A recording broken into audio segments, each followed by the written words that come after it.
One of the things that challenges us as we age is weight gain.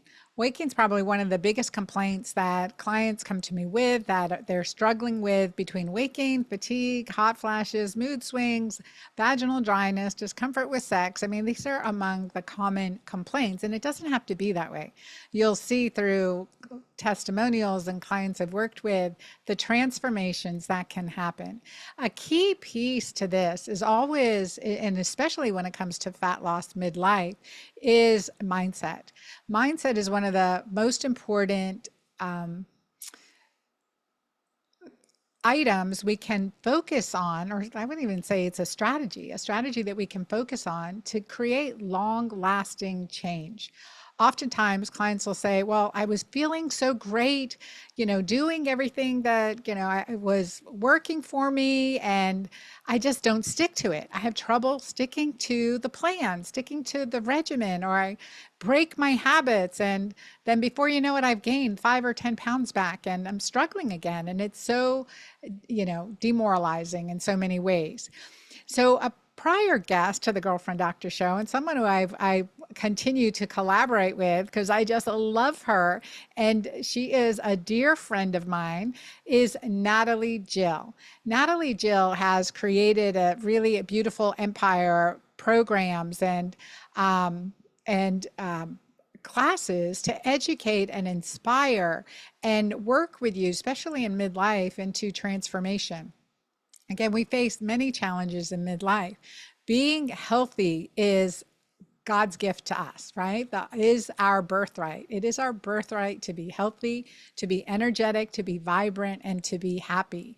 So in today's show, I wanted to bring back Natalie Jill, who is, really is an amazing transformational coach. She runs programs about regarding fat loss, and she has her Thrive program. I know some listeners have been in it, and I can't just speak highly enough of her. And if you guys follow my Instagram, Natalie stayed with me for a couple days this spring, and we had a fun time recording some hormone videos and some really funny reels on hormones and how we can balance our hormones or empower our hormones, or just some of the issues that we're struggling with. So without further ado, I want to bring you back Natalie Jill today to my podcast. So welcome, Natalie. Welcome back. I always love chatting with you, Dr. Anna. And I love how you just introed this about mindset. And it's funny because I know some people skip off at that part, or they go, I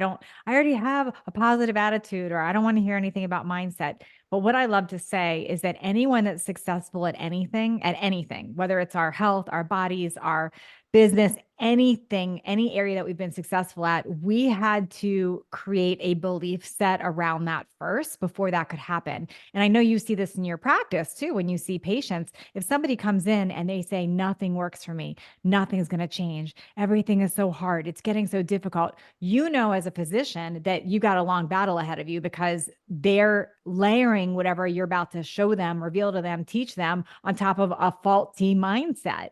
Right. So it is important to come back and revisit this, because I could give all the nutrition tips in the world, all the workout tips in the world, all the hacks, the supplements, I call them age optimizing tools, all of those things. But if we don't layer it on a canvas of the right belief set, we're going to have a problem. And it's that transformation. So I share with my audience that I brought Natalie Jill into my Magic Menopause program to teach a few videos on this topic in this area. And one of the big areas is the piece on, like fixing some broken habits or creating habits that serve us so that they last for the long haul. Now, Natalie, I really want to dig into this because so many people say, okay, well, I lost the weight and now I gained it back, or, I couldn't stick with the program or the plan or whatever the situation may be. So I want to talk about that because we want transformation for life, especially midlife. I like to say, we lead the first half of our life as a caterpillar. We get into the cocoon for the transformation journey and we come out. It's our choice to come out the moth or the butterfly. And I want to be that beautiful, colorful butterfly. Yeah, I mean, it is, we want to become out that. And it's funny because when you look at midlife, in fact, I got riled up yesterday because I was looking at somebody's Instagram post, saw a colleague of mine, and she had highlighted this really negative comment from a woman that said something about you're 60, not me. She was talking about the creator. You're in your 60. That's not midlife. That's old age, and you have no business wearing a bikini. And I got this is not was not my social media. This was not, but I felt especially like, oh my gosh, I've got to chime in. And I'm looking like, who would write that? What is this person thinking? And I clicked on this woman's profile and I see something different. And I start seeing her as a human with her feelings and her own belief set and her stories. And in her mindset, she believes because she doesn't feel confident herself that way, that it's not possible and others shouldn't do it. And that is very much a mindset thing. And see, what happens in mindset is we hold a belief set and then we spend our life trying to get others enrolled in our belief set. Whether it's our doctor, our friends, our family, ourselves, we look for evidence about whatever it is that we believe. So when someone hears you've got to shift your mindset, what they're thinking is, no, I got to get more people to believe me. Well, I got to get more people to believe me. What I want people to hear is you have the power to change if you first take on the idea that you can believe something different. That you can believe something different. So when you go to Dr. Anna and you want help with hormones, or you go to me and you want help with fat loss, or you go to whoever and you want help with whatever, I want you to ask yourself first, do you even believe it's possible first? And if you don't believe it's possible, you've got some work to do there. Because if you say, seeing is believing, I'm going to tell you have it wrong. I've got to believe first and then you'll see it. Oh, I love that. So believing is really creating your reality, is following that mindset. And I love that you shared that story, like, looking into the stories that we tell ourselves, how we're showing up in the world, and made the false beliefs, the cultural beliefs that we've been Mm, indoctrinated with, to say, okay, well, now you're old, you can't wear this, you can't wear your hair this way, and or you need to invest tons into plastic surgery in order to show up as your good, your best self. And I know that never mhm. really touches the cure. It doesn't cure our health or our feelings. And so Yeah. digging deep is important. And I had a client in my practice recently, and she's a lovely woman. She's my age, first of all. She's my age. She's 58, and she's been dealing with like chronic sinus issues. And she said, I said, well, does that keep you, what is it keeping you from doing in your life? She goes, well, I'm fine in my life. I mean, I'm old now. I'm an old lady now, is what she said. I'm like, oh, wait, you're my age. I had to look. I had to double check the birth Yeah. date. Yeah. I'm an old lady now. And she said that several times in our Yeah. conversations. I'm an old lady now. So, I expect to be, Wow. carry this extra weight around, or this pooch in my belly. And That's such a this good other, example it of is, it was saying that. so heartbreaking to me. And I keep thinking about her. I'm like, okay, how am I going to change her? How am I So going to help her see another possibility? So I have the reverse problem, and I was actually thinking about this yesterday, and I was thinking, is this a problem or is this a good way of living that I want others to learn about? So you would never hear me say I'm an old lady now. Like that just doesn't even come out of my mouth, doesn't even come out of my mind. In fact, I think I have a warped belief about what age 52, which I am, means. So I literally think of myself the way I would have thought of myself at age 30. That's how I think of myself, about what I can say yes to, what I can do, how I can move, how all that. So I do share my age a lot because I want to help women redefine it can mean what we want it to mean. But you would never hear me describe it as I'm an old lady. I want to believe something different. I have another friend, another colleague of ours, that she's 61, and she said she wakes up every morning and the first thing she says to herself is, it feels so good to be 35. Now, she doesn't want to be 35. She's proud of 61, but she puts it in her mind that that's how she feels. That's how we become what we believe to be true. And I believe this to be as true as the science that talks about placebos and nocebos. If you take a pill that you believe is going to cure or fix something, it likely will cure or fix something. If you take it saying it's hurting me, it likely will hurt you. The same thing if you take a sugar pill and you believe it's something that's going to fix you, it will likely fix you. That is because it's layered on a belief set. No matter how you choose to eat, whatever you choose to do, whatever you choose to do for your workouts, if you choose to do hormone replacement or not, your belief set around it is going to make a big impact. That energy of what you're putting behind that makes a difference. And I think too, with that, when we choose to do something that we believe is going to create more health, right? It's either going to create health or sickness. It's going to be good for us or bad for us. It's always like this choice. Like where Yeah, on that diagram, if we draw a semicircle, have, across a flat board, 2 hours across it, on one side we have health and the other side we have sickness. Like, what do we believe? What is where is our mindset? Where is the focus of our attention that's and right. intention on that? And then that will certainly make a difference in our choices. So Yeah. why do we stop making the choices that lead us to good health? You know, Oh, wait, it's wait, wait, before we get there though, because you're talking about you're 35 when you wake up, or, however that is, I'm at 30. My father, who would always say he was 39 years old. I mean, he was 39, I think, when I was born. And so, I but he love it. said, anyone ask him with such, honesty, he's, I'm 39, I'm 39.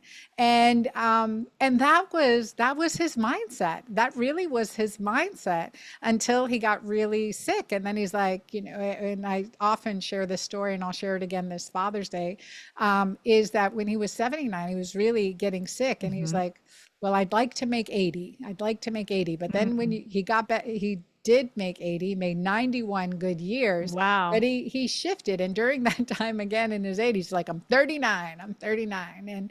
And I think that's a powerful, Yes. like, our spirit doesn't age, our No, energy body doesn't age. So claiming on to what that feels like, that feeling of being at that age, at that peak, at that performance level, and just saying, well, totally. this is me at 58, I'm feeling 39. I love that about your dad. So things do have to change as we get older. Like obviously it's more important to preserve muscle. It's more important to watch what we're eating. It's more things, everything catches up and amplifies. So you take like, for instance, gut health, which is a big, something you and I are both passionate about.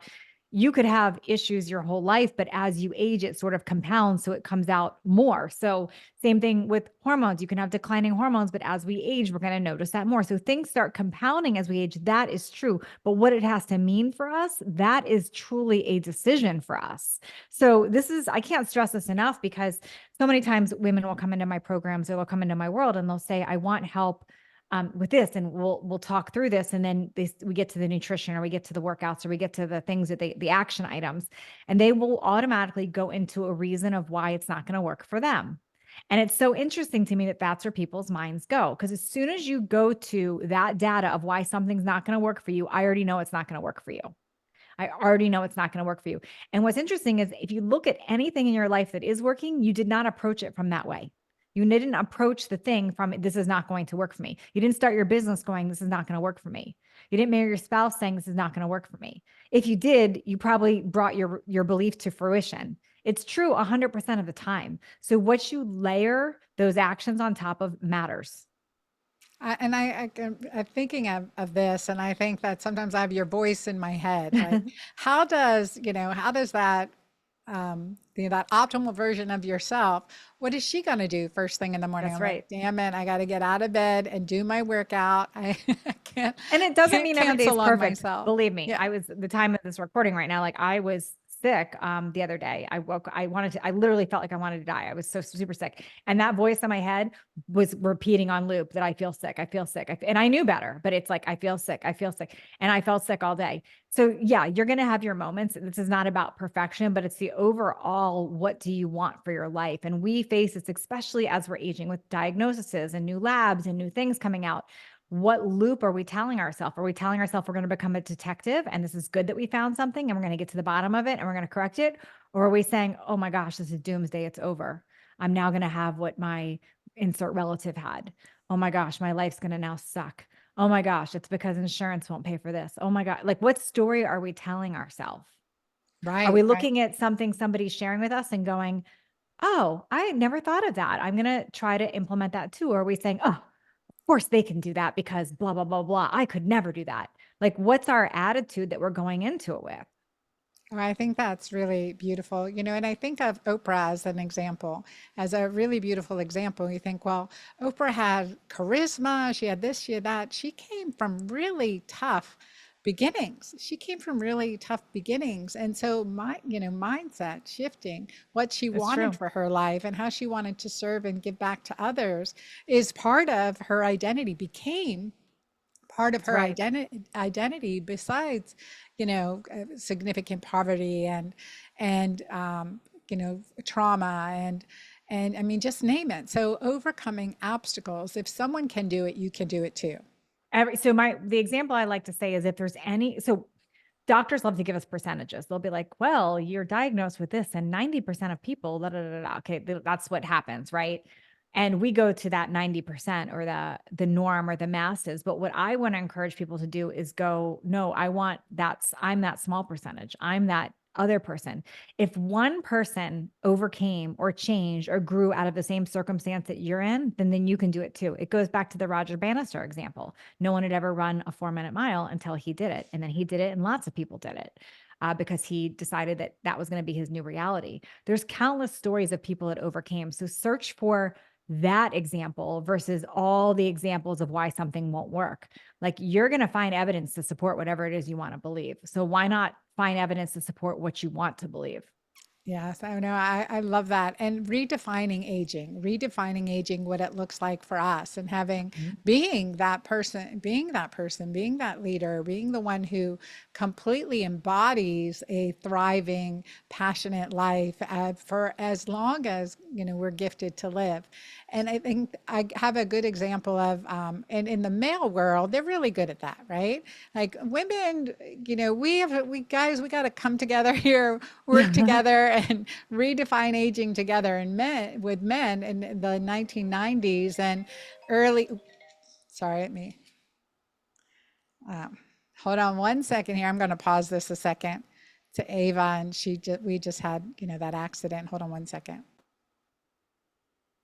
All right, so we're on redefining aging. They're redefining what that looks like for us. And way back when, in the male sphere of things, from the 1990s, there's a Dr. Jeffrey Life, and people may recognize him by the face of at that point, 70-year-old man or 60 or 70-year-old man on a 30-year-old body. I mean, cut, lean, but gray hair, somewhat balding, wrinkled, and just like cut, like physically buff. I mean, just amazing. And he was the advertisement for Cenogenics, for age management programs, for hormone replacement in men, growth hormone and testosterone way back when. And I love this man. He's really authentic, but he was redefining aging, what was possible for men.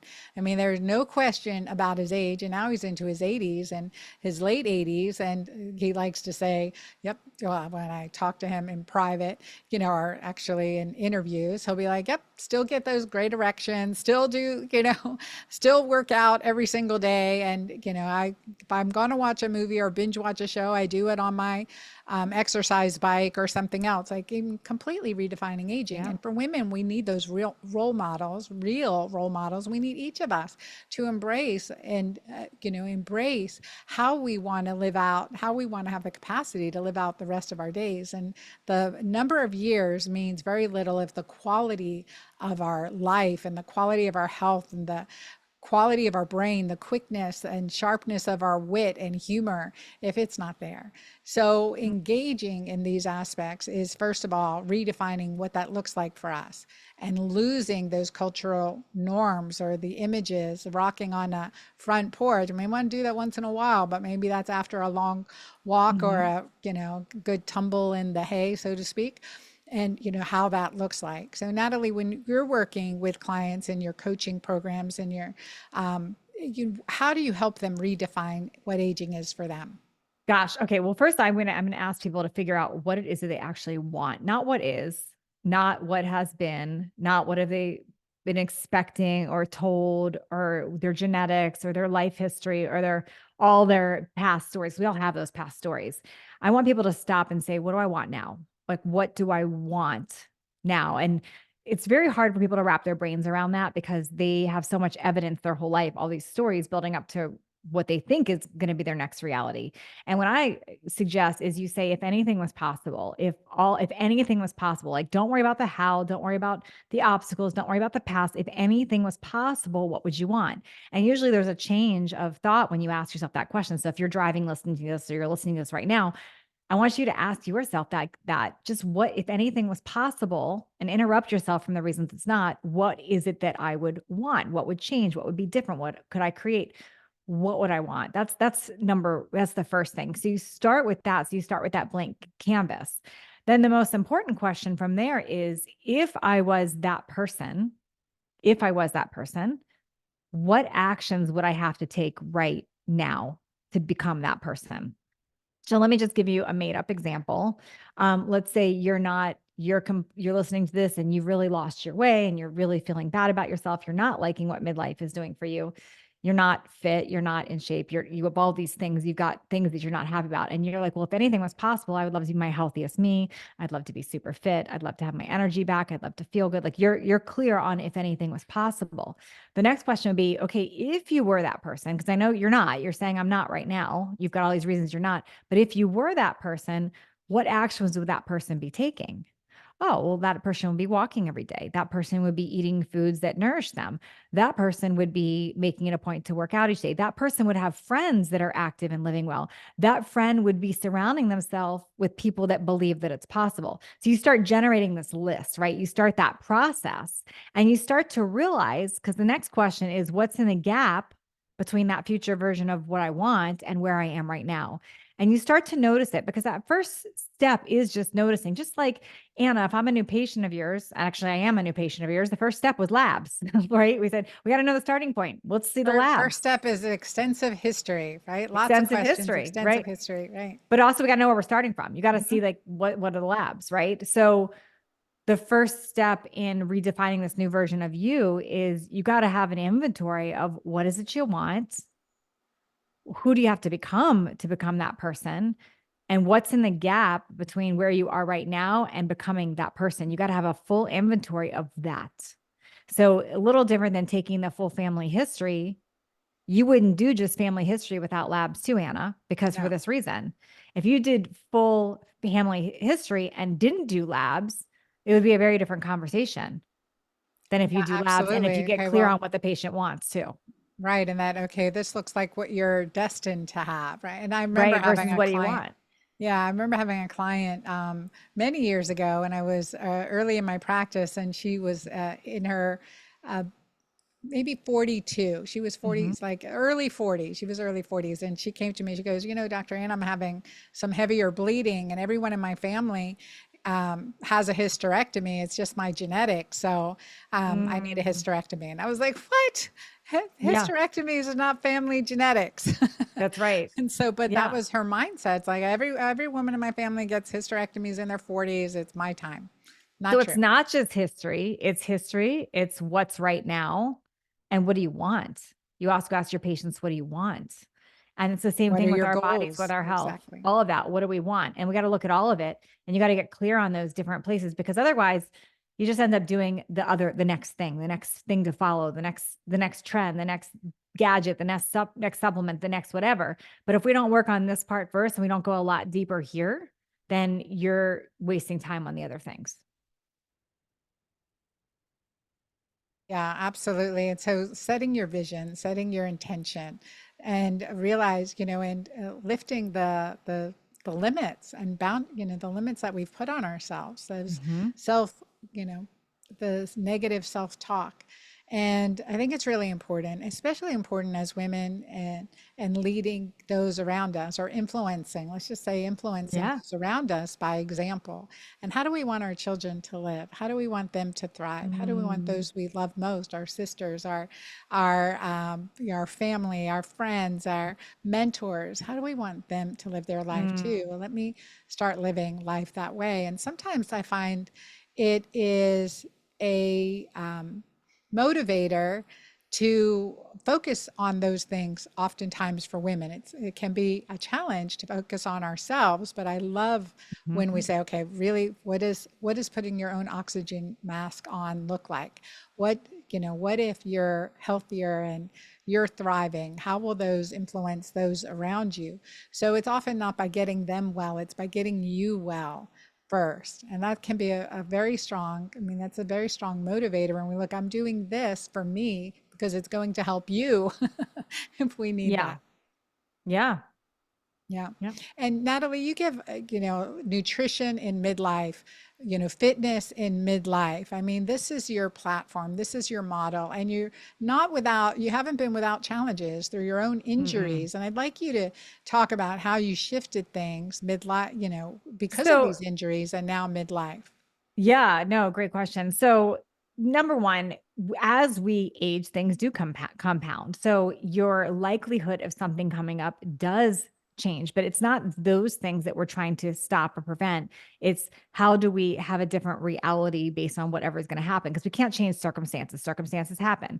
Friends, for instance, you've got degeneration in a disc, you've got degeneration in a disc. But what that has to mean to you can change based on what you want your reality to be, what you want it to be. So, what is true is we do need to button things up because you do have more muscle loss as you age. You do have the opportunity for bone loss. You do have things that compound, labs change, things like that. So you decide first what it is that you actually want to create, and then we do tighten things up. So what gets more and more important is yes, what we ate in our 20s, what we ate in our teens, what we ate in our 30s might need to change what we're eating now. What I really encourage people are to watch the big three. And I know you do this too, Dr. Anna. Number one, sugar. Let's really watch that. There's nothing good that comes from sugar. So really paying attention to that. These are just some basic things that we should all be doing. Number two is we remove things that are known allergens. So I'm not a fan of being heavy on dairy or grains, just not a fan of it. In no world for us in midlife are those going to be ideal for us. I didn't say they have to be bad or completely off limit, but they're not ideal for us. So we take this out. And then looking at, are we really nourishing with unprocessed natural real food that actually heal us, help us, make us stronger, make us healthy, help us focus? Or are we working against ourselves? I kind of cringe. I get on an airplane and I'll see some middle-aged women or men eating, like still eating Doritos or like, what are they doing? What are they, that's what they brought on for their lunch or for their snack, like instead of eating real food. So doing our best to be nourishing with real food. Instead, what we do is complain about how everything's changing in midlife as we're not even nourishing our bodies with healthy, unprocessed, real natural food. So being as simple as that, getting rid of sugar, watching grains and dairy. I don't think they have a place ideally with anyone. Watching portions, making sure we're eating unprocessed natural real foods, and asking ourselves, is this food nourishing us, helping us, healing us, helping us thrive, or is it something that's going to hurt us and take away from us? Right. I love that. Again, the dial. Is it good for me or bad for me? Is it healthy or if Yeah. it's going to create health or sickness? And Yeah. just again, being, like you said, just taking that pause, becoming aware of what that looks like. And in so Exactly. many ways, recently in my Magic Menopause program, I brought in Dr. David Perlmutter as a Mm, surprise guest. And we were talking about uric acid, and the number one thing that increases uric acid is high fructose corn syrup, is fructose in general. And so this was really eye-opening to a lot of ladies who were thinking, mm, okay, well, juice is good for me, or it's supposed to be good, it's a healthy, these fruit smoothies are supposed to be good for me, they're healthy. And when you mhm. consider, could be creating inflammation in our system and increasing Wow. uric acid, then it becomes the challenges. So just becoming aware. So I was thinking about your story about seeing other what they're eating on the plane, but it's the Coca-Colas that kill Oh, me yeah, that kill well, and even the the diet diet sodas. sodas. Yeah, just Yeah, pure junk. pure junk, Yeah, pure it's not junk. helping. It's not helping you at all. It's Yeah. definitely not helping Uh, us, and it's hurting our gut health too. So it's creating other issues there. right. And I can't get hormones healthy if we don't have a healthy Mm-mm. gut. That No, it is, goes back to that canvas. In order to create something amazing, you've got this canvas, and the canvas starts with your belief set. Like, what is it you want? And do you believe it's possible? That's one of the things that whenever someone tells me why something's not going to work for them, I'm going to ask them, do you believe it's possible for yourself first? Because if they don't, we've got to work there first. But that canvas starts with believing something's possible. The next part of that canvas is, what are we feeding it? So are we eating it? Are we eating nourishing foods that heal and help us? Or are we taking things that are tearing that down and destroying it and not making it amazing? And then the third part of that is going to be your movement. So are you actually staying in motion? A body in motion stays in motion. Or are we complaining about why something's not going to work for us while we're sitting on the couch and not getting in our steps, while we're not moving and while we're not eating amazing foods. So there's only so much that a doctor or a pill or a plan or anything can help you with if you haven't got this canvas right first. Right. You have to be open, curious, and again, coachable. There's so many Mhm. aspects of coachability, like to be able to accept that maybe the beliefs that I've been holding no That's longer right. hold true, no longer serve me. They may have served me at one point or another, but they no longer serve me now. That's right. And I think it's really that for me is a really important perspective to take. Now, Natalie, I want to tell our audience that we are doing a masterclass together. We had done one last year, and we're doing another one together, and it's your fat loss masterclass. So Yeah, I fat love loss as bringing we age that. specifically. So I'm going to go a lot deeper on this. What's going to be cool about doing this with Dr. Anna is we're both going to be on. So not only are we going to go a lot deeper on these tools and teach you like how to make this part of your life. So if you're like, okay, I hear you, but how? Like, how do I actually get this into action? How do I actually change this canvas? How do I actually start redefining aging? Then this class is definitely for you. But not only am I going to teach you the tools and the steps and give you the powerful ways to make this become your reality, you're going to walk away from this session like empowered, knowing what to do. But Dr. Anna and I are going to stay on and answer all of your personal questions. So if you've got your own questions about nutrition or workouts or, why you're having a hard time with a shift on the mindset or whatever it is, then you definitely want to be on because we can go a lot deeper with you there. I'm so excited. It was such a fun time to do that with you before. So you guys, dranna.com, go to this website, dranna.com/fat loss class. So dranna.com/fat loss class, and join us live for this fat class. Like, mark it in your calendar, schedule right now, get it in your schedule, and show up for yourself, show up for those you love, and we're going to have a fun time Yeah. And together. start if And you're gonna do it and you're gonna come up, if you're gonna sign up and be there free, just so you know, because the only thing I ask from you is to come ready with a bigger vision. Like, come ready with like, I want you to think about before you even jump on the class, if anything was possible for me, what would that be? What would I want? open to possibilities, Yeah. open to new ideas, open to change. So, Natalie, tell our audience too how they can get a hold of you. Or Oh my gosh. The best place is to come to our class. So dranna.com/fat loss class, because we get to interact with you there and meet you there and see you there. Other than that, you can find me on my podcast, midlifeconversations.com, or on social on Natalie Jill Fit. I love that. And I love her podcast too, you guys. So, beyond Natalie being a really good friend of mine, she is really a big motivator for me and just inspiring. Her mindset, her dedication, her passion to inspire and see transformation in others and help is really, really compelling and inspiring. So, please join us for the live masterclass at dranna.com/fat loss class. Sign up for that now, save your seat, and I look forward to seeing you there. Natalie, thank you for being on the show. Thank you for being in my life, and thank you for helping my audience too. Thanks for having me. All right, everyone. So I know you've enjoyed this. Please share this episode to your friends, your girlfriends, your, study groups. I mean, just name it. Your colleagues at work. You want them on board with you. The greater that we can expand our community of people doing what is healthy and good for us, when those around us are doing it too, it does make it one step easier. It does make it one step easier. So share this episode, and please sign up for the masterclass. I look forward to seeing you there. And thank you so much for being here and being a listener in the Girlfriend Doctor Show. Till next time.